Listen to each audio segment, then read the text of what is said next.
जिन लोगों ने इस देश को आजादी की मंजिल तक पहुंचाया, एक सपना उनका भी था, हर ख्वाब को हकीकत में तब्दील किया जाए, हर आंख के आंसू को मुस्कान में बदला जाए। लेकिन आधी शताब्दी से ज्यादा समय गुजर गया। लोग कहते हैं ये देश वो देश नहीं है जिसका सपना कभी सुखदेव, राजगुरु या मंगल पांडे ने देखा था। मित्रों याद रखना, भीमगढ़ वालों, सीता के पास जब राम थे तो उसे सोने का हिरण चाहिए था, लेकिन उसी सीता को जब पूरी सोने की लंका मिल गई तब उसे राम चाहिए थे। ये देश उस सीता की तरह है जिसके आजादी के, तरक्की के, विकास के स्वप्न को या तो वनवास के हवाले कर दिया जाता है, या वनवास में किसी लक्ष्मण रेखा की आचार संहिता का उल्लंघन हो जाए तो अशोक वाटिका में कैद कर लिया जाता है। मैं एक ऐसे कवि को बुला रहा हूं जो बहुत दूर यानी कि इंदौर से हमारे बीच में आया है, जिसकी अपनी एक वेशभूषा है। मैं 4 पंक्तियों से उन्हें आमंत्रित करूंगा और आपकी तालियां बताएगी कि आप कितनी देर से सुनना चाहते हैं। उसका अपना एक फ्लेवर है, उसका अपना एक मिजाज है, उसका अपना एक अंदाज है कि फूल खुशबू रंग तितली इस चमन के वास्ते, फूल खुशबू रंग तितली इस चमन के वास्ते, हे हवा में शोखियां जिसकी छुअन के वास्ते, आओ हम सौगंध खाएं हिचकिचाएंगे नहीं, अब कोई भी हाथ खामोश न रहे, आओ हम सौगंध खाएं हिचकिचाएंगे नहीं, जान भी देनी पड़े अपनी वतन के वास्ते। मैं भाई मुकेश मोलवा को इस क्रम में पढ़वा रहा हूं। मुकेश आए काव्य पाठ कर। काव्य रथ पर आरूढ़ होकर राष्ट्रभक्ति का शंखनाद करें। बहुत अच्छे। जब जब भी देवीय शक्ति पर दानवीय दर्प का प्राबल्य होता है, तभी तब उस दर्प का दमन करने के लिए उस देवीय शक्ति की शुद्ध यांत्रिक प्रेरणा से ही कभी मनु, कभी इक्ष्वाकु, कभी ययाति, कभी पुरर्वा, कभी रघु, कभी अज, कभी दशरथ, कभी राम, कभी युधिष्ठिर, कभी विक्रमादित्य, कभी भोज, कभी सांगा, कभी प्रताप, कभी शिवा, कभी भगत सिंह, कभी सुखदेव, कभी राजगुरु, कभी शेखर, कभी सुभाष, कभी रोशन, कभी लहड़ी, कभी बिस्मिल, कभी केशव, कभी माधव, कभी बाला साहब देवरस, कभी रज्जू भैया, कभी सुदर्शन जी, कभी श्रद्धेय मोहन भागवत, कभी पंडित अटल बिहारी वाजपेयी और कभी नरेंद्र मोदी जैसे देशभक्त इस धरा पर अवतरित हो जाया करते हैं। जिंदाबाद। आपकी इसी चेतना को प्रणाम करना चाहता हूँ। मित्रों, एक और दुर्दांत अत्याचारी बाबर का पौत्र वो मोहम्मद जलालुद्दीन अकबर, दूजी और हिंदुआ सूरज बप्पा रावल का वंशधर वो महाराणा प्रताप सिंह, वो हल्दी घाटी का भीषण युद्ध, वो चेतक की स्वामी भक्ति व अगणित छत्राणियों का जोहर, और इतिहास की किताबें फिर भी अकबर को महान कहकर पढ़ाई जाए, अकबर को द ग्रेट कहकर पढ़ाई जाए।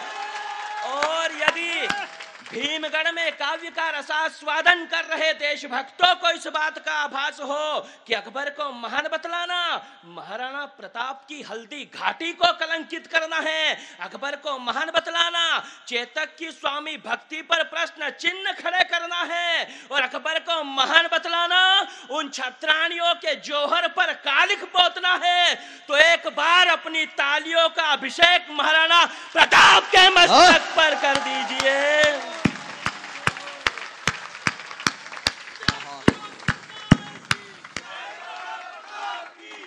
कुरुक्षेत्र की रणभूमि में क्या थे महाराणा प्रताप?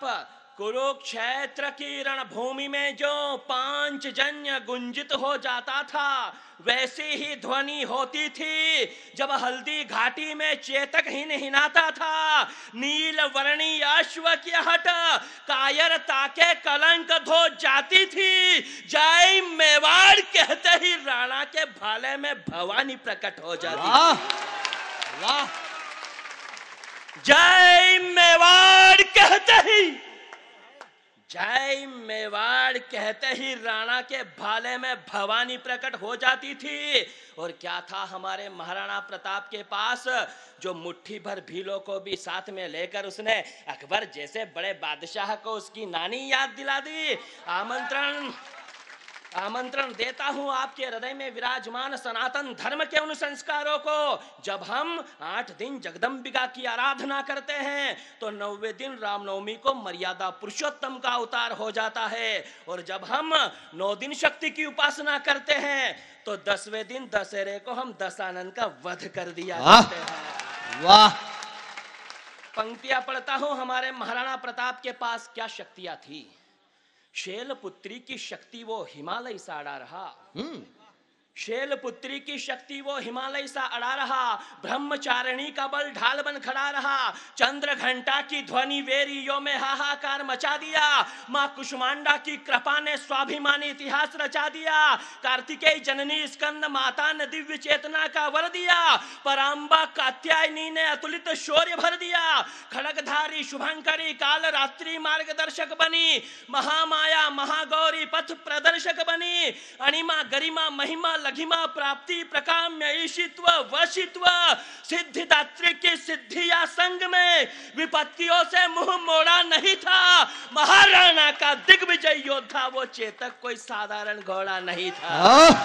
वाह। और साहब इसी भूमि पर, इसी आर्यावर्त में, इसी भारतवर्ष में वो जवाहरलाल नेहरू विश्वविद्यालय में कुछ सिरफिरे एकत्रित होते हैं और कहते हैं कि भारत तेरे टुकड़े होंगे इंशाअल्लाह इंशाअल्लाह, और घर घर से अफजल निकलेगा। क्यों निकलेगा? किसी के अब्बू का राज है क्या? आप किसी घर से वीर शिवा, किसी घर से महाराणा प्रताप और किसी घर से राणा सांगा और झालामान नहीं निकलेंगे क्या? तब पंक्तियां पढ़ना चाहता हूं कि ये धरा क्या है।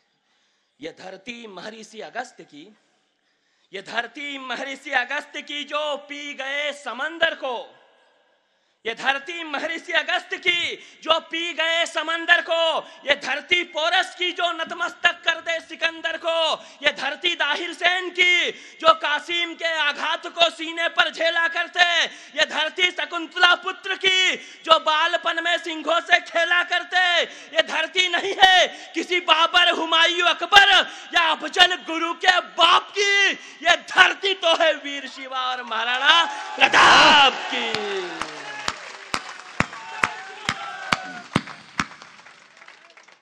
ये धरती तो है वीर शिवा और महाराणा प्रताप की। और साहब उड़ी में आतंकवादी हमला हुआ, उड़ी में आतंकवादी हमला हुआ। प्रातःकाल 5:30 बजे का समय था। भारत माता के वे वीर बेटे अपने कैंप में आराम कर रहे थे। उस समय पाकिस्तान के सैनिकों ने जैसे मोहम्मद के साथ मिलकर के अटैक किया। वो भारत माता के वीर बेटे वीर गति को प्राप्त हो गए।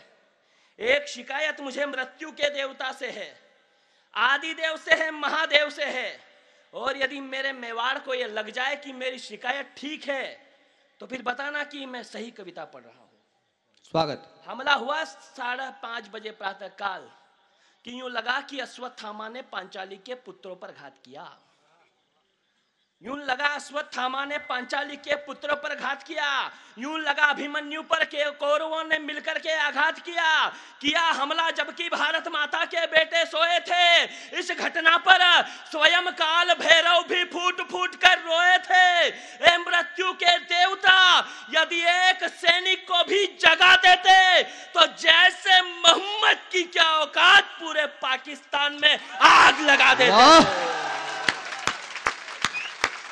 क्या बात है। जैसे मोहम्मद की क्या औकात, पूरे पाकिस्तान में आग लगा देते। और साहब इंटॉलरेंस की बात की, एक ऐसा व्यक्ति जिसे 10 साल हमने देश के सर्वोच्च पद पर बिठा कर रखा, वो जाते जाते औकात बता गया। उसने कहा कि इस देश में मुसलमान सुरक्षित नहीं है। तब 4 पंक्तियां पढ़ना चाहता हूं कि अरदास इबादत कन्फेशन पूजा अनुष्ठान रो रहा था। अरदास इबादत कन्फेशन पूजा अनुष्ठान रो रहा था। पोखरण का विस्फोट वो इसरो का अनुसंधान रो रहा था। तुम कहते कि यह देश, इस देश में मुसलमान सुरक्षित नहीं है। अरे देखते, एक कलाम की खातिर पूरा हिंदुस्तान रो रहा था।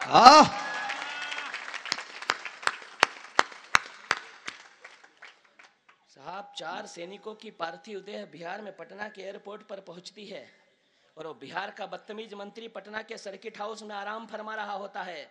वो शहीदों की अगुवाई करने नहीं गया। एक पत्रकार मित्र ने पूछ लिया कि मंत्री जी, आप शहीदों की अगुवाई करने क्यों नहीं गए? तो सत्ता के मद में चूर वो मिनिस्टर कहता है कि सेना और पुलिस में लोग मरने के लिए भर्ती होते हैं। साहब सेना और पुलिस में लोग क्यों भर्ती होते हैं? मैं राजस्थान की इस धरा पर खड़े होकर 4 पंक्तियां पढ़ता हूं, जवाब आपकी तालियां दे उस मंत्री को।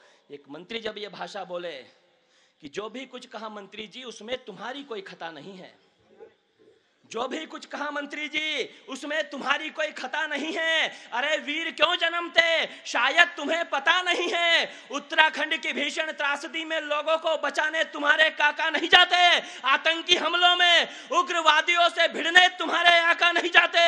या तो तुम्हारी माँ ने तुम्हें संस्कार नहीं दिए या फिर तुमने कभी पटना साहिब के दर्शन नहीं किए। अरे सरहद के सैनिक तो अपना सीना अड़ाकर दुश्मनों की तोपों को रोक देते हैं और पुलिस के जवान तेरे जैसे 2 कौड़ी के मंत्री के लिए भी अपने प्राणों को झोंक देते हैं। वाह वाह वाह वाह, आइए प्रकाश जी आइए। बहुत अच्छे, बहुत वाह। और साहब क्या स्थितियां बदली पिछले कुछ समय में। वो जब हिंदुस्तान के तात्कालिक प्रधानमंत्री कोई और हुआ करते थे तब उस पाकिस्तान के 2 कौड़ी के प्रधानमंत्री मियां नवाज शरीफ ने न्यूयॉर्क में कह दिया था कि हिंदुस्तान के प्रधानमंत्री की हालत तो देहाती महिला की तरह है। साहब यदि मियां नवाज शरीफ ने अपनी अम्मी का दूध पिया है तो आज वही भाषा बोलकर बता दे। हाय हाय वाह।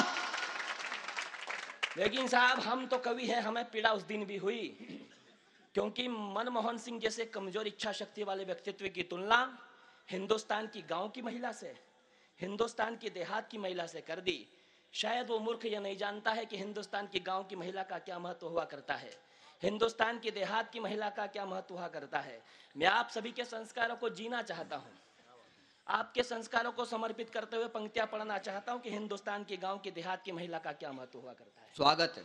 कि वो देश जो दगाबाज दोगलों से शासित रहा, वो देश जो दगाबाज दोगलों से शासित रहा, उसका वो प्रधान जो स्वयं अपने ही देश से निष्कासित रहा। तमका पुजारी वो जानता नहीं है सत्व को, वो जानता नहीं है हिंदुस्तान की देहाती महिला के महत्व को। अरे वनवासी सबरी के द्वार पर स्वयं मर्यादा पुरुषोत्तम आते हैं, गोकुल की यशोदा का माखन खाकर कान्हा जगत गुरु बन जाते हैं। वो भूल गया बंगा की विद्यावती के बेटे भगत सिंह ने असेंबली में बम फोड़ दिया था और भाव राखी जगरानी के बेटे शेखर ने फिरंगियों को जवाब मुंह तोड़ दिया था।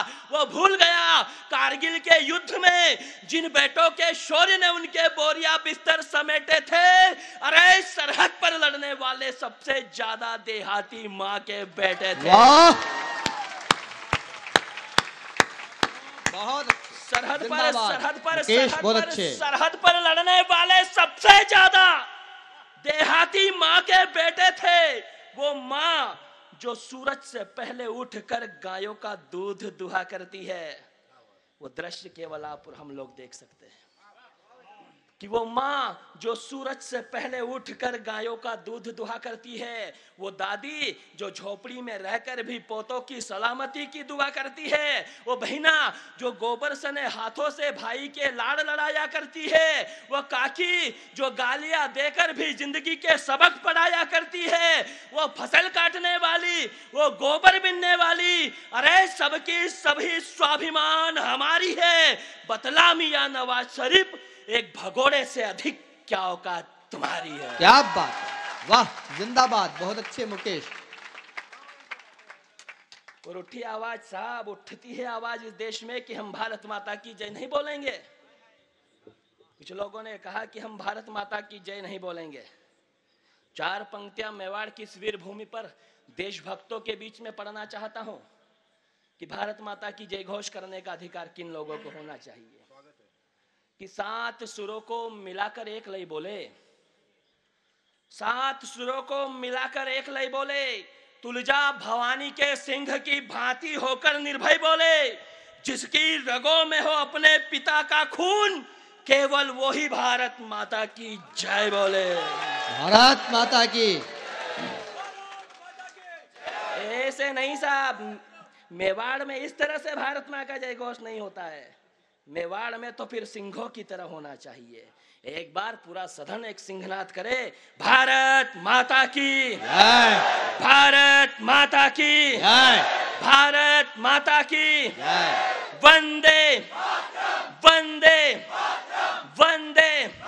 और उसने कहा कि वो इसलिए नहीं बोलना चाहता क्योंकि संविधान में लिखा हुआ नहीं है। तब पंक्तियां पढ़ता हूं। एक तर्क मैं भी देना चाहता हूं, कितने इंटेलेक्चुअल पर्सनालिटीज यहां बैठी हुई है, उनके बीच पढ़ता हूं कि अशफाक उल्लाह खां की जिह्वा पर भारत मां की जय के नारे थे। कि अशफाक उल्लाह खां की जिह्वा पर भारत मां की जय के नारे थे। भारत मां की जय कहकर कुर्बान हुए अब्दुल हमीद हमारे थे। अग्नि पृथ्वी आकाश त्रिशूल दे निज धाम चले गए। भारत माता की जय कहते डॉक्टर अब्दुल कलाम चले गए।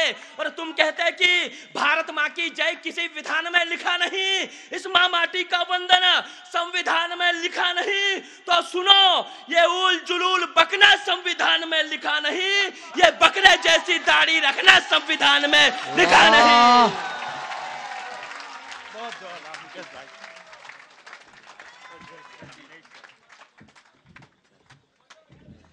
बहुत बढ़िया, जिंदाबाद, वाह। मैं आपसे एक सवाल करना चाहता हूं, यद्यपि बजट बहुत कम था कवि सम्मेलन का, लेकिन कवि सम्मेलन और कवि आपको कैसे लगे ये बताइए। और सबसे बढ़िया, मैं ये जो युवा जितने भी है, पैसा एक अलग बात है, बहुत छोटी चीज है, लेकिन आपका उत्साह, आपका उमंग देख के अगर अगले वर्ष भी आपने कवि सम्मेलन करवाया और मेरी डेट अगर आपने सही समय पे ले ली, तो इससे बढ़िया कवि सम्मेलन आपको करके देंगे। एक बार जोरदार तालियां बजाइए।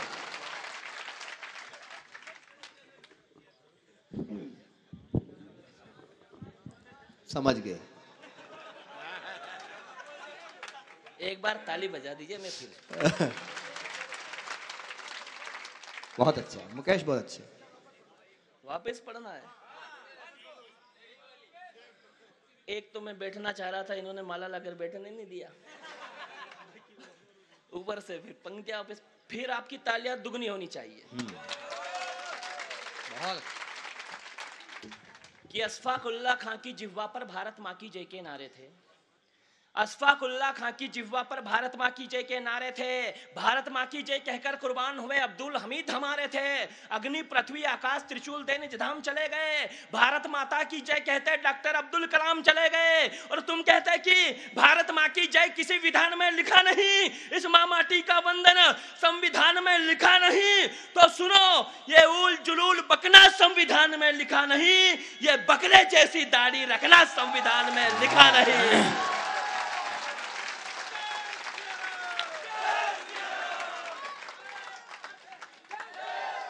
और कहा हमारे मान बिंदुओं पर, ये कहा उसने अकबरुद्दीन ओवैसी ने कि तुम मरते हो तो 2.5 गज, हम मरते हैं यानी वो लोग मरते हैं तो 2.5 गज जमीन लेकर जाते हैं। और हमारे लिए कहा कि तुम हिंदू मरते हो तो जला दिए जाते हो और राख बनकर फिजाओं में भटकते फिरते हो। तब पंक्तियां सनातन धर्म का प्रतिनिधित्व करते हुए पढ़ना चाहता हूं।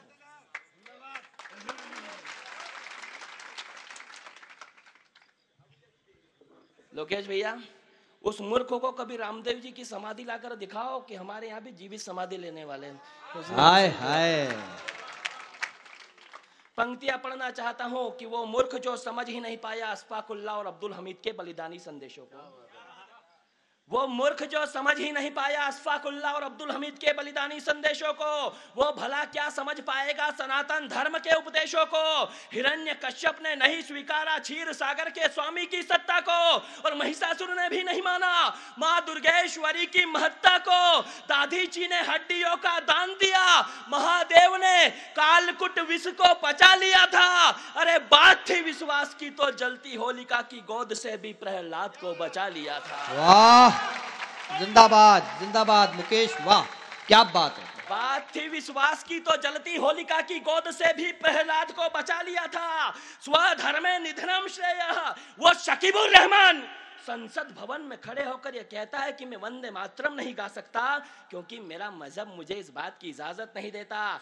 तब हमें हमारे धर्म पर गर्व होता है, क्यों कि स्वधर्मे निधनम श्रेयः गीता का सार है और जन्मभूमि स्वर्ग से भी महान ये रामायण के संस्कार हैं। जटायु जैसे पक्षी राष्ट्र धर्म के लिए त्रिलोकपति रावण से भिड़ जाया करते हैं और अभिमन्यु जैसे बालक चक्रव्यूह में आगे बढ़ जाया करते हैं। 100 बार जन्मते हैं बिस्मिल्लाह इस धरा पर मर मिटने को।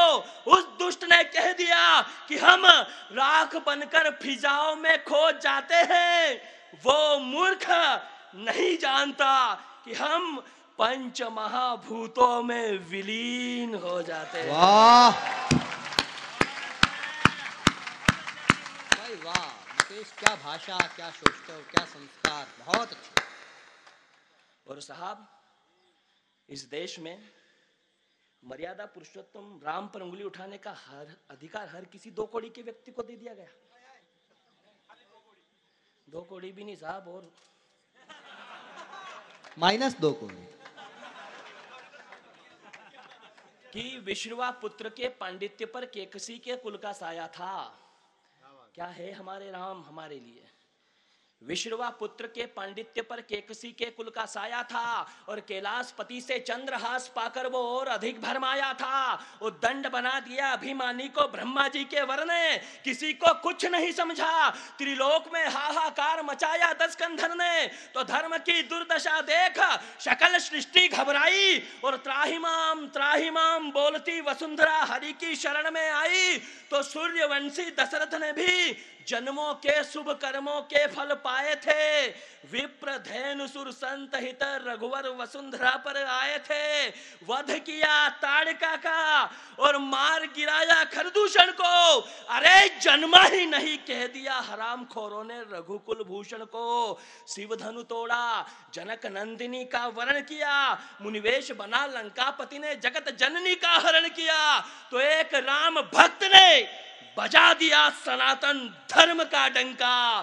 जय जय श्री राम बोलकर भस्म कर दी सोने की लंका। वाह वाह क्या बात है, जियो। अरे यही तो बात है, आप नारा लगाने से पहले भूल जाते हो। लगाओ दमखम से जयकारा वीर बजरंगी, लगाओ जरा हर हर महादेव, जयकारा वीर बजरंगी, हर महादेव, जय श्री राम। और साहब, वीर तेजा जी का ये महोत्सव, गौ माता के रक्षा की जब हमने बात की, हम किसी पार्टी के किसी के पक्ष में नहीं है।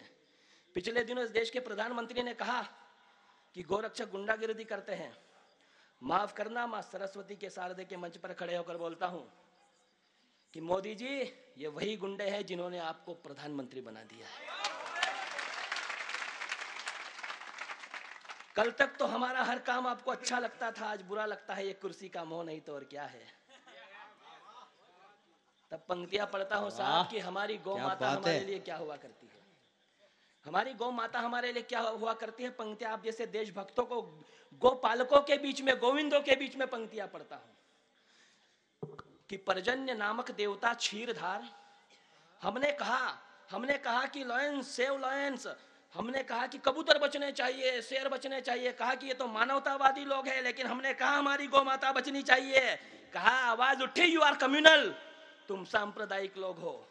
तब पंक्तियां पढ़ना चाहता हूं कि पर्जन्य नामक देवता क्षीरधार, कर्ण प्रदेश में अश्विनी कुमार, थनों में लहराते चारों समुद्र, पृष्ठ भाग में एकादश महारुद्र, ललाट में महागौरी मां पार्वती, नासिका में कार्तिकेय देवों के सेनापति, मुख में वैदिक ऋचाओं की श्वास, जिह्वा पर साक्षात मां शारदे का वास, जिसके सिंगों में सृजक पालन करता, मुख मंडल में वृषभ ध्वज संहरता, धर्म अर्थ काम मोक्ष जिस मां के चरणों में, इंद्र धनुष आभा जिसके वर्णों में, समुद्र मंथन से कपिला काम धेनु का प्रादुर्भाव हुआ। इस सृष्टि में मां शब्द का गौ माता से आविर्भाव हुआ। सूर्य वंश के प्रतापी रघुकुल में धेनु रक्षक राम मिले। 9 लाख गायें थी नंद के घर में, तो पुत्र रूप में घनश्याम।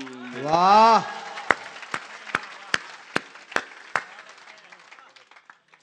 और गोरक्षा की ये परंपरा कोई आज की है क्या? ये तो अनादिकाल से है और अनंत काल तक चलती रहेगी। तब पंक्तियां पढ़ता हूं कि परशुराम को गोमती विद्या का उपदेश दिया पुष्कर ने। परशुराम को गोमती विद्या का उपदेश दिया पुष्कर ने, सबला की सेवा से गौ महत्ता बताई वशिष्ठ विप्रवर ने, महर्षि वेद व्यास ने गो सावित्री स्तोत्र की रचना करी, गो हत्या के पाप निवारण को गौतम धरा पर ले आए गोदावरी, नहुस का साम्राज्य ठुकराया, एक धेनु महर्षि चवन का मूल्य, सुदक्षिणा के स्वामी चक्रवर्ती दिलीप की गो भक्ति अतुल्य, सारंग उठाकर विश्वामित्र के गौसव की रक्षा करते सुदर्शन चक्रधारी, गो माता के हित कन्हैया हो जाते हैं गोवर्धन गिरधारी, जेवंता जीजा के लाल ने गोवंश को कभी कटने नहीं दिया, तेग बहादुर के लाडले गोविंद सिंह ने धेनु वंश को कभी घटने नहीं दिया, गिरनार की चट्टानों में निकला पानी, दाना भगत की रख ली लाज, इधर मरुधरा में गौ माता की रक्षा करते वीर तेजाजी महाराज। वाह वाह वाह वाह, जो लोग उठ के जा रहे हैं मैं आपसे विनती करता हूं, बहुत अच्छे बहुत अच्छे, बहुत अच्छा कविता पाठ चल रहा है। जो लोग जा रहे, हो सकता है बहुत देर हो गई हो, लेकिन एक ये कवि सम्मेलन अपने आखिरी चरणों में है और भाई मुकेश मोलवा शानदार कविता पाठ कर रहे हैं। आप पूरा चक्र सुन के जाइएगा, बाद में आप निर्णय कीजिएगा कवि सम्मेलन कैसा रहा। एक बार जोरदार तालियां बजा दीजिए आप। एक अंतिम 3-4 मिनट की कविता पढ़ देता हूं। हाँ कि हम लोग ये आखिर भटकाव की स्थितियां पैदा क्यों हुई, आखिर ऐसा क्या हुआ, हम भूल गए हमारी संस्कृति क्या है, हमारी परंपराएं क्या है, हमारे गौरव क्या है, हमारा अतीत क्या है, और इसलिए ये सारी स्थितियां उत्पन्न हुई। एक अंतिम कविता पढ़ना चाहता हूं। जो लोग जाना चाहते हैं वे शीघ्रता से जाए, और जो सुनना चाहते हैं कृपया एक बार ताली बजाकर बताएं कि हाँ वो सुन रहे हैं। बहुत पंक्तियां पढ़ता हूं। हम लोग कौन हुआ करते हैं कि मैं सूर्य चंद्र की गति का निर्धारण करता। ये मां सरस्वती का मंच है, मां शारदे का मंच है, हम चाहे जो बात कर दे इस मंच से, लेकिन कविता तो केवल कविता होती है। तब पंक्तियां पढ़ना चाहता हूं कि मैं सूर्य चंद्र की गति का निर्धारण करता, कभी भवरेंदु कभी सुदर्शन चक्र धारण करता, विष्णु भार्या धरा पर धर्म का संस्थापक हूं, अपने वैदिक विचारों से मैं सर्वव्यापक हूं, मैं वांछा कल्प द्रुम सारी विद्याओं का ज्ञाता, मैं शरणागत वत्सल, मैं भाग्य विधाता, मैं वामन, मैं विराट, मैं अदम्य साहस का सिंधु हूं, मैं दशरथ नंदन मर्यादा पुरुषोत्तम, मुझे गर्व है मैं हिंदू हूं। मैं दशरथ नंदन में दशरथ नंदन में दशरथ नंदन मर्यादा पुरुषोत्तम, मुझे गर्व है मैं हिंदू हूं। और साहब मैं मैनेजमेंट इंस्टीट्यूशन में लेक्चरर हूं। हम दुनिया के किसी भी एल्बर्ट आइंस्टाइन को, किसी भी सर आइजैक न्यूटन को, किसी भी एरिस्टोटल को, किसी भी सुकरात को पढ़ ले, दुनिया के सारे वैज्ञानिक और दार्शनिक हमारे देश के इतिहास के एक पृष्ठ के सामने आकर नतमस्तक हो जाया करते हैं। मैं आप सभी के गुरुजनों को समर्पित करते हुए इतिहास का वो पृष्ठ गाना चाहता हूं कि मैं कश्यप,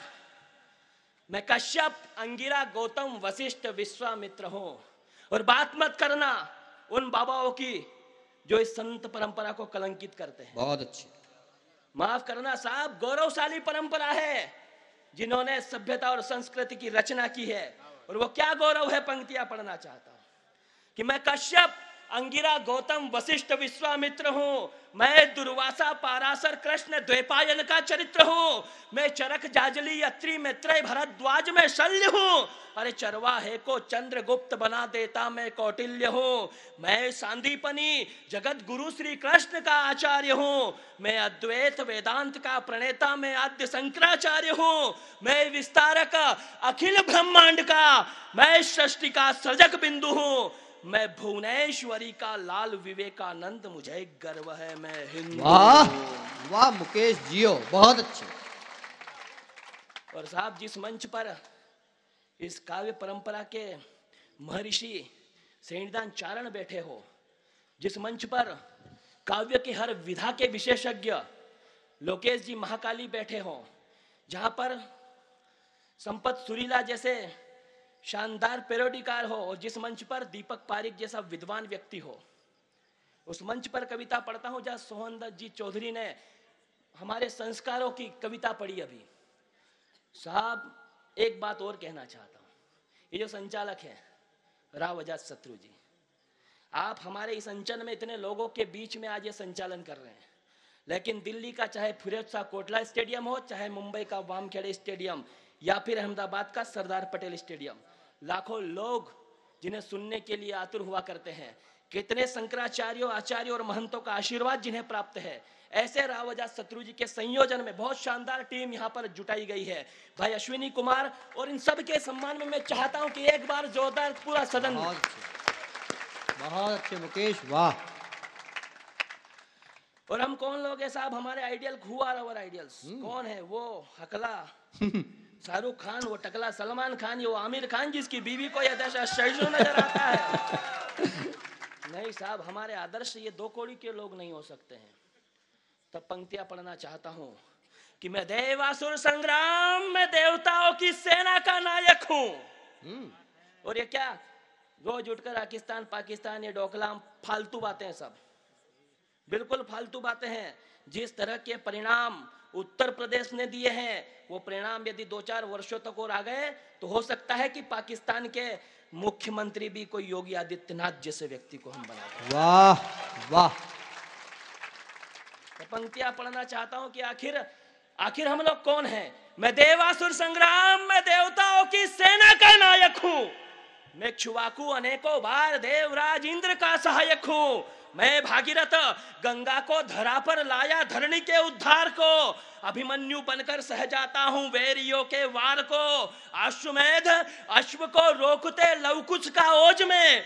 यशोधर्मा हरिश्चंद्र प्रतापी विक्रम भोज में। गौरी को परास्त करते पृथ्वीराज का ताप हूं।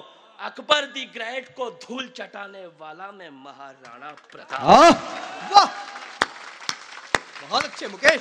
भारत माता की, भारत माता की।